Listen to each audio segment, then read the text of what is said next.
ओम शांति दीदी। ओम शांति। जैसे कि कुछ लोगों का ये एक प्रश्न है कि जानना चाहते हैं कि अगर व्यक्ति गलत रास्ते पर चला गया है और अब वो सही रास्ते पर आना चाहता है तो कैसे आएगा, क्या क्या कहेंगे आप उसके लिए?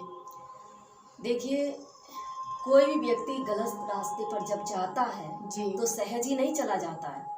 हाँ बिल्कुल। उसके पीछे बहुत सारे लोग होते हैं जी बहुत सारी वजह होती हैं। और जब वो गलत रास्ते पर जाता है तो सबसे बड़ी बात ये होती है कि वो अपने अंतरात्मा की आवाज को सुनना बंद कर देता है। जी जी बिल्कुल। जैसे कि अगर वो चाहे अपने अंतरात्मा की आवाज सुनना तो वो कभी भटक नहीं सकता है। जिसमें एक स्टोरी के माध्यम से हम आपको बताएंगे बिल्कुल कि एक बार एक गुरु थे, उनके 3 शिष्य थे। गुरुजी ने तीनों को एक एक लड्डू खाने के लिए दिया जी और कहा इसको ऐसे स्थान पर खा के आना जहाँ पर कोई देख ना सके। तो पहला शिष्य जाता है, कमरा बंद कर लेता है घर के अंदर और उसमें खा के आ जाता है। दूसरा जाता है जंगल में, चारों तरफ देखता है घना जंगल है, कोई कहीं से भी नहीं है, तो वो वहां पर खा लेता है। तीसरा व्यक्ति जो है वो चारों तरफ जाता है, उसको कहीं एकांत नहीं मिलता है और वो लड्डू लेकर के वापस गुरुजी के पास लौट आता है। अच्छा। जब तीनों को गुरुजी ने देखा तो 2 के हाथ में तो लड्डू थे ही नहीं जी, 1 के हाथ में लड्डू था। तो गुरुजी ने उससे कारण पूछा कि क्या कारण है, तुम लड्डू खा के क्यों नहीं आए, तुम्हें कोई स्थान ऐसा नहीं मिला था जहाँ पर तुम खा सकते। तो उसने गुरुजी से कहा कि गुरुदेव, मुझे कोई स्थान ऐसा नहीं मिला जहाँ पर मुझे कोई देख ना रहा हो। जहाँ भी जाता मुझे 2 व्यक्ति हर जगह देख रहे होते हैं, एक तो हमारी अंतरात्मा और दूसरी परमात्मा, बिल्कुल, जो हर जगह मुझे देख रहा होता है। इसलिए मैंने ये लड्डू नहीं खा पाया।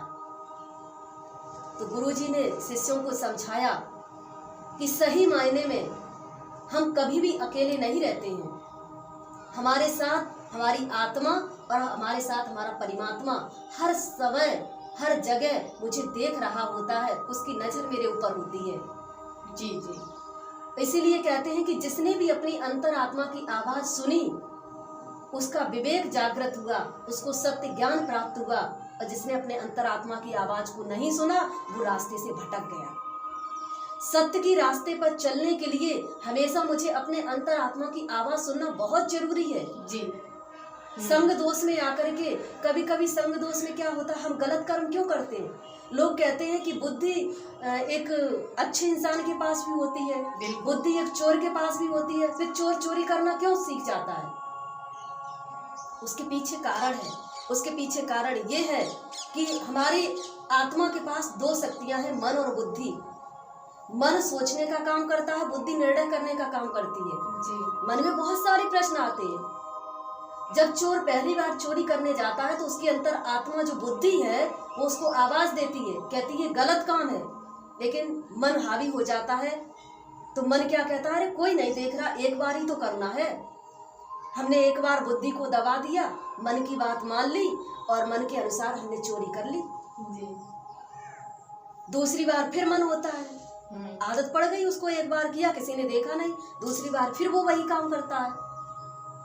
बुद्धि रोकती है, मन नहीं मानता है, मन कहता है कुछ नहीं होता है, ऐसे कहाँ कुछ क्या हो रहा है, कोई कुछ नहीं देख रहा है, फिर कर लेता है। तीसरी बार जब फिर करने जाता है चोरी तो बुद्धि फिर रोकती है कि ऐसा काम नहीं करना चाहिए, गलत है। लेकिन हम क्या करते हैं, मन की मान लेते हैं और मन की मान लेने के बाद हम फिर से तीसरी बार चोरी करते हैं। तो फिर तीसरी बार चोरी जब करते हैं उसके बाद फिर जब चौथी बार करने जाते हैं तो बुद्धि अपना निर्णय देना बंद कर देती है। मन पूरी तरह से हावी हो जाता है और जब मन हावी हो जाता है तो बुद्धि अपना डिसीजन देना बंद कर देती है।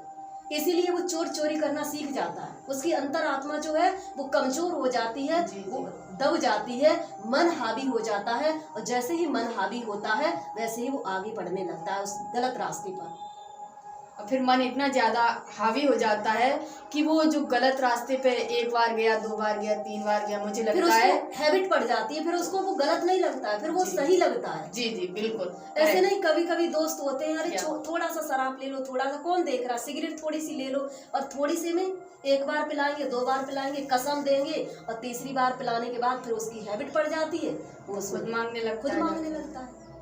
तो इसलिए कहते हैं अपनी अंतरात्मा की आवाज को जरूर सुनना चाहिए, क्योंकि जब तक अंतरात्मा की आवाज नहीं सुनेंगे तब तक हम सही रास्ते पर चल नहीं सकते, भटकते रहेंगे। इसीलिए कहा है कि अपने जीवन को हमेशा सत्य के रास्ते पर ले जाओ, लेकिन अंतरात्मा की आवाज को सुनते हुए, तभी आप अपने लक्ष्य तक पहुंच सकते हैं, तभी आप जीवन में कुछ अच्छा प्राप्त कर सकते हैं। बिल्कुल, यस। तो अगर आप अपने रास्ते से कहीं भटक रहे हैं, लक्ष्य से भटक रहे हैं, गलत रास्ते की ओर जा रहे हैं, तो सबसे पहले अपने अंतरात्मा की आवाज़ को सुनिए कि वो क्या कह रही है, उसका क्या डिसीजन है आपके लिए। अगर वो गलत कह रही है तो वो गलत है, उसको मत कीजिए, क्योंकि अगर आप एक बार कर लेते हैं तो दीदी ने अभी बताया जैसे कि वो हमारे संस्कार बन जाते हैं, जिसे हम हैबिट कहते हैं, और वो आदत फिर सहज नहीं छूटती है। इसलिए अटेंशन प्लीज़, कोई भी रॉन्ग साइड में जाने से पहले एक बार अपनी बुद्धि से जरूर पूछें, क्या मैं सही रास्ते की ओर जा रहा हूँ या नहीं जा रहा हूँ, तो फिर हम उस रास्ते को छोड़ दें। यही हमारे सही रास्ते पर जाने का सही मार्ग होगा, क्योंकि हम अपनी बुद्धि की नहीं सुनते हैं, मन की सुनते हैं, इसलिए गलत रास्ते पर जाते हैं। तो बुद्धि की सुनिए, अपने अंतरात्मा की आवाज़ सुनिए, क्योंकि कहा जाता है कि जिसने भी अपने अंतरात्मा की आवाज़ को सुना वही जीवन में सफल हुआ, वही व्यक्ति आगे बढ़ा और कुछ ऐसा किया उसने जो देश के लिए, समाज के लिए उपयोगी रहा हो। धन्यवाद।